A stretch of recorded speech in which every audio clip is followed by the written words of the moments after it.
भारत दुनिया की सबसे फास्टेस्ट ग्रोइंग कंट्रीज में से एक है, लेकिन अगर हम अपने देश का अनएम्प्लॉयमेंट रेट देखें तो हर साल ये डेटा बद से बदतर होता जा रहा है। दुनिया की यंगेस्ट पॉपुलेशन कहा जाने वाला ये देश आज लोगों को रोजगार देने में असमर्थ है। Over 63% of youngest population in India are unemployed। Twitter पे चलाए गए #मोदी रोजगार दो कैंपेन को आज लगभग 6 मिलियन से ज्यादा लोग ट्वीट कर चुके हैं। आखिर वो ऐसे क्या रीजंस हैं जिसकी वजह से भारत का अनएम्प्लॉयमेंट रेट इतनी तेजी से बढ़ता जा रहा है। In this video we will tell you about the facts and the reasons why unemployment rate is high in India and also how the Modi government is responsible for this। Hi, I am Mohini and hi, I am Ashish।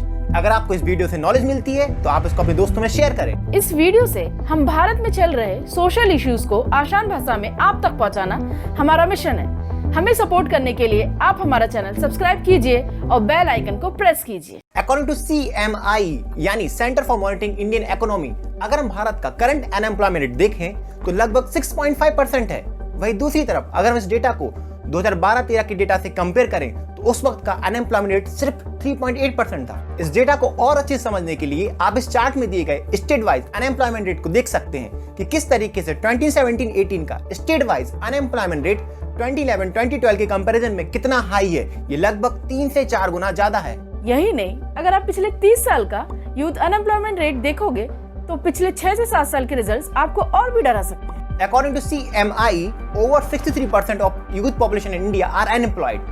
आप सोच सकते हैं अगर किसी देश के इतने युवा बेरोजगार हों तो उस देश की हालात कैसे होंगे। इसको और अच्छे से समझने के लिए 2019 की NSSO की रिपोर्ट में बेरोजगारी के ऊपर बहुत ही चौंका देने वाला डेटा बताया है। आज के दिन हमारे देश में अनएम्प्लॉयमेंट की इतनी बुरी हालत है जितनी पिछले 45 ईयर्स में नहीं हुई। अगर हम 1991 से लेकर 2013 तक का एवरेज अनएम्प्लॉयमेंट रेट देखें तो ये सिर्फ 2 से 3% के बीच में था, और वहीं दूसरी तरफ जब हम 2014 से 2020 तक का एवरेज अनएम्प्लॉयमेंट रेट डेटा देखते हैं तो ये 6 से 7% के बीच में है। ये सारे डेटा मोदी गवर्नमेंट की फेलियर्स को ज्यादा बताते हैं, लेकिन ऐसा क्या हुआ कि अचानक से पिछले 7 सालों में बेरोजगारी इतनी तेजी से बढ़ गई। नंबर 1, लो job creation bye Modi government.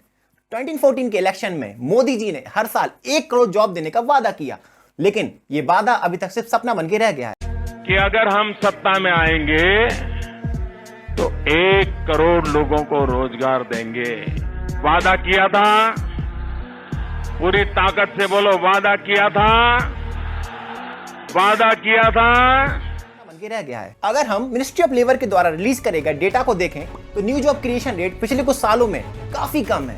वहीं कांग्रेस के टाइम ये डेटा काफी स्ट्रॉन्ग पोजीशन पे था। न केवल Modi government new job creation में पीछे रही, बल्कि करंट जॉब लॉसेस भी काफी ज्यादा देखने को मिले। According to data release by CMI, Bharat में दिसंबर 2017 से लेकर 2018 के बीच करीब 1 करोड़ से ज्यादा लोगों ने अपने जॉब्स को खो दिया। Number 2, decline in manufacturing sector. आज इंडिया डेवलपिंग कंट्रीज में से एक है, but not in developed countries. किसी भी देश की स्टेबल इकोनॉमिक ग्रोथ उसकी मैन्युफैक्चरिंग सेक्टर पर ज्यादा रिलाय करती है। 2006 से लेकर 2012 तक इंडिया का average manufacturing sector GDP growth 9.5% per year था, और वहीं 2013 से 2019 का यही ग्रोथ 9.5% से गिरकर 7.4% पर ईयर हो गई। आज चाइना टॉप डेवलप्ड कंट्रीज में से एक है। अगर हम चाइना के पिछले 10 साल की इकोनॉमिक ग्रोथ को देखें तो मैन्युफैक्चरिंग सेक्टर का GDP में कंट्रीब्यूशन 40% से भी ज्यादा है। आज हम छोटी छोटी चीजों पर चाइना पर रिलाय करते हैं, जैसे कि mobile phones, electronic gadgets, toys और भी बहुत कुछ। आज चाइना जितना मैन्युफैक्चरिंग सेक्टर में आ गया है उतना ही सर्विस सेक्टर में। पिछले कुछ सालों में हम सिर्फ सर्विस सेक्टर पर डिपेंडेंट हैं। आज इंडिया को ज्यादा से ज्यादा मैन्युफैक्चरिंग हब बनाने की जरूरत है, जिससे ज्यादा से ज्यादा न्यू जॉब क्रिएशन हो सके और लोगों को ये जॉब मिल सके। क्रिसिल के चीफ इकोनॉमिस्ट DK जोशी का कहना है, we are little late in joining manufacturing sector. इतने सालों के रिफॉर्म के बाद भी मैन्युफैक्चरिंग सेक्टर का GDP में कंट्रीब्यूशन काफी कम है।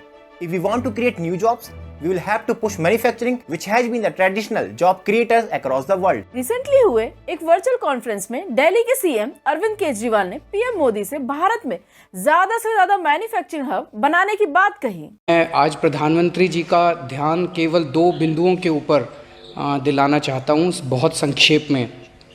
प्रधानमंत्री जी, पिछले 70 साल में हमारे देश ने मैन्युफैक्चरिंग को बिल्कुल तवज्जो नहीं दी।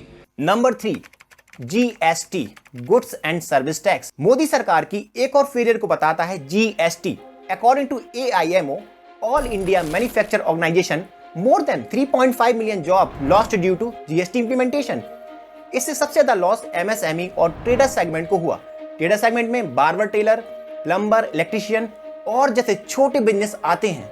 अकॉर्डिंग टू AIMO, जो कंपनी 2014 में प्रॉफिट्स में थी, जीएसटी इंप्लीमेंटेशन के बाद कई कंपनीज लॉस में आ गईं। इस लॉस को आप इस एग्जांपल से समझ सकते हैं। मान लीजिए 2014 में 100 कंपनीज प्रॉफिट में थी। जीएसटी इंप्लीमेंटेशन वाले करंट ईयर में 100 में से सिर्फ 30 कंपनीज ही प्रॉफिट में रह पाई। Number 4, shutdown due to bad loans. 2016 में मोदी गवर्नमेंट ने इंसॉल्वेंसी बैंक्रप्टी एक्ट में कुछ मेजर चेंजेस किए।